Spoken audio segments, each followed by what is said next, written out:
Hey guys, Matt, IronTrap Garage, and today we are working on the 33 3-window project again. So I've been rolling along and got the part that I've been dreading forever done, and I think we showed the last door here in Week in the Life of. But basically went through the tedious task of cutting the doors back and grinding the door gap, TIG welding around the edge and everywhere that needed the door gaps cut open, and get everything to kind of fit good. The end of the last round of work, I basically ended up shaving some of the cowl lights and stuff like that. And I decided to start kind of just moving my way back through the major issues with the body and getting all that stuff kind of under control so we can, tackle one thing at a time. So the next thing that's been kind of a glaring issue with this car is the dash and windshield frame fitment. So in some older videos, I kind of re-customized the 44 dash. So this had a 40 dash in it when I got the car. It was done decently for the time, but I decided to cut it open and make a gauge insert and do some of that stuff. Really happy with how that all looks and feels, but the way they cut the dash here to fit along the windshield frame, it's kind of hard to see, but basically they just cut the dash and folded it over and just put relief cuts and kind of just hammered it in place. While it does fit the car, the windshield frame, as you can see here, does not actually close, and I'd like to have the windshield frame be able to close completely like it was factory. So one of the things I'm going to work on today is getting that flange cut off, make a new flange, get it to bolt in exactly like it did on the 33 4-dash. And I also am going to weld up some holes in the roof here where I think they had a visor at some point, like a 50s kind of like Fulton visor. I don't know why you would do that to one of these cars, but we're going to take care of all those little holes. There's one here that I missed. I already cleaned up some other ones. The wiper hole. And I also want to dig into the cowl vent. I just got over the cowl vent on the 38 convertible, uncovering what they did there. I think this one's going to be a similar type of thing, hopefully not as bad. They have some really poor body filler that they put on there that looks terrible. So I need to grind all that off, see what's under there, hammer and dolly and fix anything that's really bad, and get it so that it's acceptable for some body filler. But I'm going to tackle this whole front of the roof, cowl, dash area today in this video, and hopefully get a bunch of these little nitpicky jobs done. So let's get started.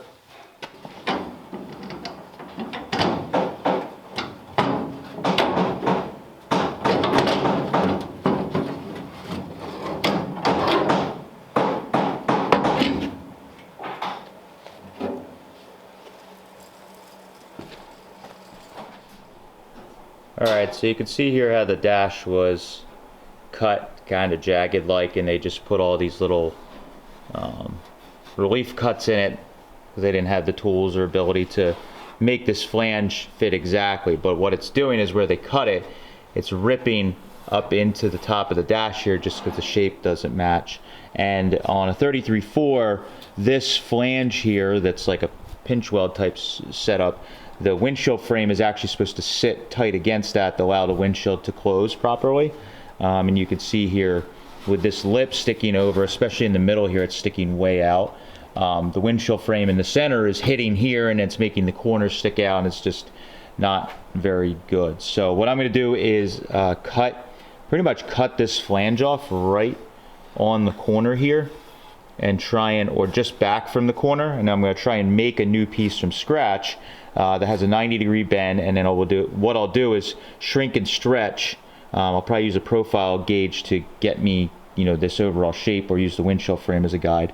And I'll shrink and stretch, mainly shrinking here I believe, and get this shape, and then it will fit it so that it goes behind this flange here. And that's how the dash was. The dash had like threaded inserts in it, and then you would just run a little flush head or countersunk screw in a bunch of holes that were along this flange. So that's what we're going for. Just wanted to show you that now that everything's taken apart. So I'm going to scribe this and take a cut off grinder and cut it to hell.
All right, so got my piece all bent up, and I numbered. We've showed this a bunch, but I figured I'd stop, and anybody hasn't seen it before, I end up numbering. It's really hard to see, but I numbered every inch on this piece because we're going to be shrinking this to get the shape, which is basically like this windshield frame here has that slight arc to it. It goes across the windshield opening at the bottom. So I'm going to use this just as a guide. It has a hole in it that's about center.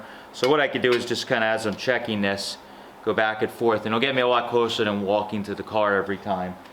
So it's nice if you can. Sometimes I just take like an adjustable profile gauge and get the shape and do the same thing, but since we have the bottom of a windshield frame, it makes it a lot easier. So I'm going to start shrinking on this front edge here, not where I actually numbered. If I wrote my numbers where we're actually shrinking, the jaws are going to take the numbers away. So I usually put them on the opposite edge just so I can keep track, and I basically go from one on either side of center and then just bounce the numbers. That way if I want to shrink a little more on this side and this side to make it even, I just hit both of them, and it's the closest way we can get to making it symmetrical with human error. Take as much human error out of it as possible. So I'm going to start shrinking this and see if we can get this thing fitting pretty soon.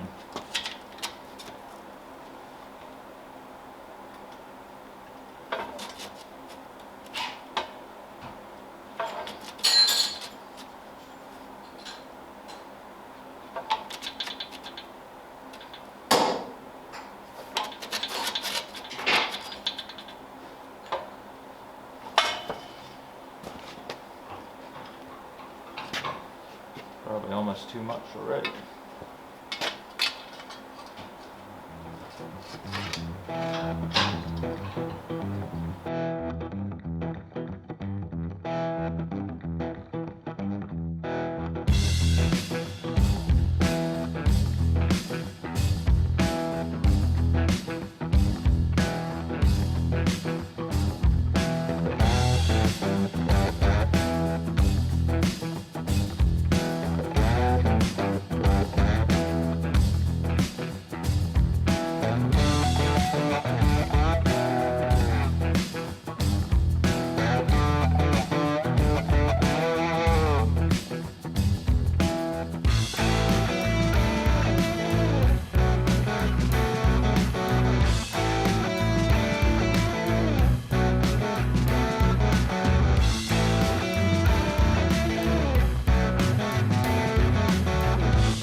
All right, so getting this flange all bolted in, I used some riv nuts and got everything kind of mounted in. It's pretty good, and it's fitting decent.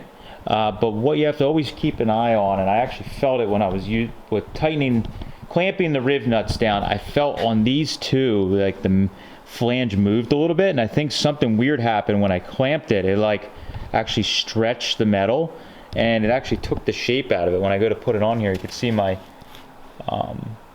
my hole isn't lining up on this one and this one, and it's hard to tell, but the shape is taken out of it here.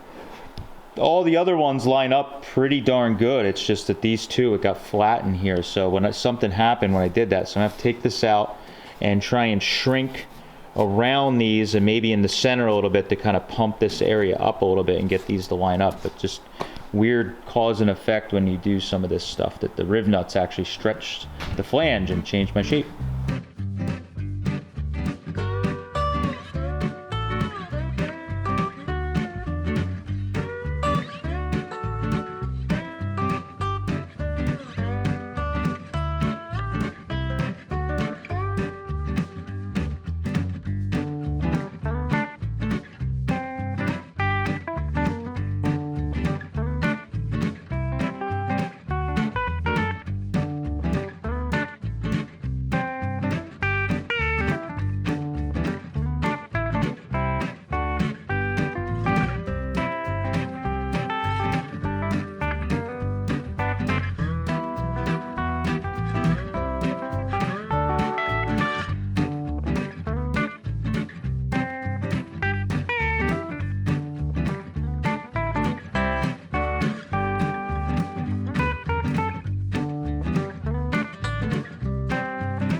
Oh, there's some lead in there.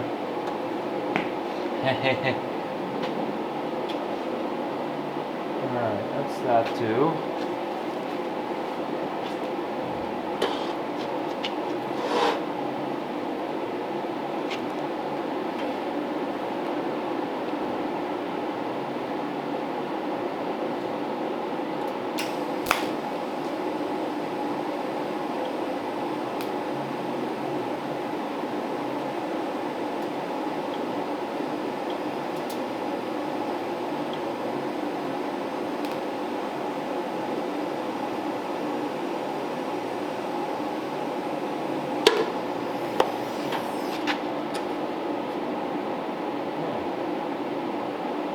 Yikes. Forgot there's a wood header behind there. I started smelling warm. Fire card? We'll see if it keeps smoking. That'll tell me if it's smoldering or not. I don't know how tight it is right here with the wood, but there's... Oh, I can press it.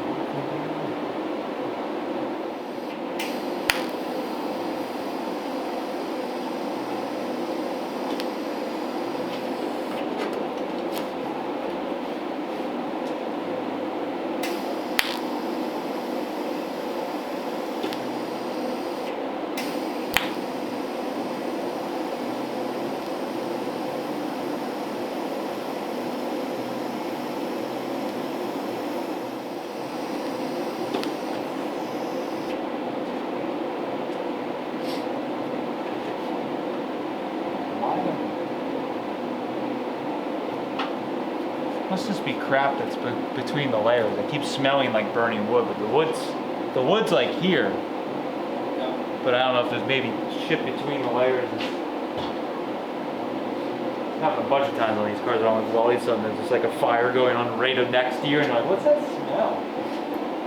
You open your mask, it's like, wow. Anyway, we had a video on the Stroll car when I was doing the 32.5 window. It was like the B pillar was catching on fire, and I didn't realize it until we were.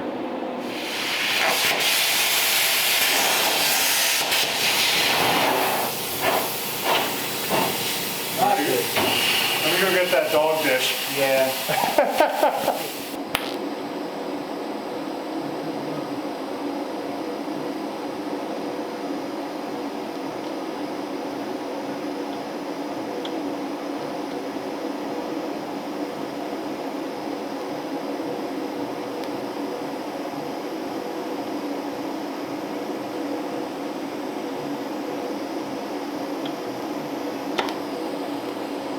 Jesus.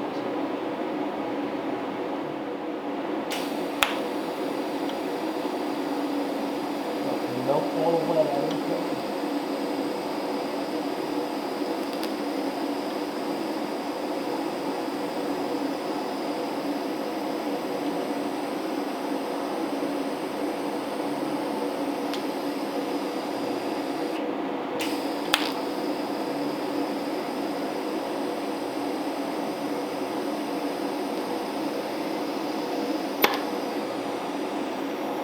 Oh yeah. Have to melt all that out.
All right, so just got done welding, cleaned everything up. Figure I'll show you guys a little closer here. Flip the camera around of what got done and some of the things challenges that I'm running into with this old chopped hot rod. So, flip you around. And so I got this all stripped here. You guys saw I was stripping the cowl. That was to get off the filler and kind of see what I was working with. Cowl vent was welded pretty good. Somebody did a good job gas welding that, and they hammer welded it. So there's only just a little bit of warping that's in here, but it's nothing out of the realm of minor body fillers. So I'll end up just, you know, skim coating this whole thing and blocking out this whole cowl top eventually when the time comes. So not too concerned about that. I was very relieved because I thought we were going to be doing like we had to do on the 38, where we were getting in there and hammering up on the cowl and trying to reverse some of the damage from them welding it. So that was good. I also welded up, this thing had a visor at some point, which was probably terrible, but they had a visor inside to weld up some holes along the roof and the A-pillars. So I got them all taken care of. The dash, of course, now fits really nicely. It goes behind this metal lip. It's easier to see right there, that little metal lip of the windshield frame or windshield opening on the body. Now the dash mounts behind it like it's supposed to with these little flathead screws. And the dash is all bolted in, very secure, really happy with that. Dash will obviously take body filler at some point, but I'm pretty happy overall with how much I was heating and banging and working it all. It all fits pretty good. So that's really good. What I'm running into now is making some things symmetrical, or at least a little closer to symmetrical. So when they chopped this thing, they chopped it and welded it down pretty low. So one of the last shots I was welding right here, I actually took a cutoff grinder and cut across their weld. And what it was is when they made this transition here, this drip rail comes down and it would have kind of faded out from the factory. They chopped it and it kind of went right into this square area. So the shapes didn't match. So they just overlapped it and just welded it, which was fine, but I wanted something that was a little better. So I cut their weld and I actually tapped with like a chisel type tool in here, a blunted chisel, and tapped and flattened this out a little bit to kind of get that little bit of that reverse curve and get the shapes to flow together. We're going to use filler, you know, on this whole car, so they'll get a little bit in here and I'll try and, you know, sand it out to make it even more smooth, but we at least want in the metal the shapes to be a little closer. We're not like filling, you know, there was like that much weld buildup that, you know, we would have had to fill that step. So I got that taken care of. Pretty happy with that, but on the other side, the problem is that the A-pillar is different and it's actually sucked in here. So I think they have some lead that's under that I'm gonna have to uncover, but that's not for today. So we'll get into that, but at least it's some good progress on some of the, you know, tedious stuff we had to do. I'm really happy about getting that dash project taken care of, because that's been another thing, like the door gaps, that's been kind of a thorn in my side, and I'm happy to get past it. So next time we're gonna get back on some mechanical stuff. I built the pedal cluster for this thing years ago, and I need to finish the project. We also need to drill the holes in my nice firewall to mount the pedal cluster. So next time I'm gonna work on getting the pedals figured out in this car better. I'm gonna sit in it, get them heated and bent and modified so that the pedals and master cylinders, all that stuff bolt in, and, you know, we're working on some mechanical stuff to make it actually a driving car, which is the goal in the end here. I think that's the goal with most of this stuff, so hope to drive it. So that's all I have for this one. Thank you guys for following along. Hopefully you enjoy all the progress we're having on the 33 3 window. Thanks, guys. Catch you later.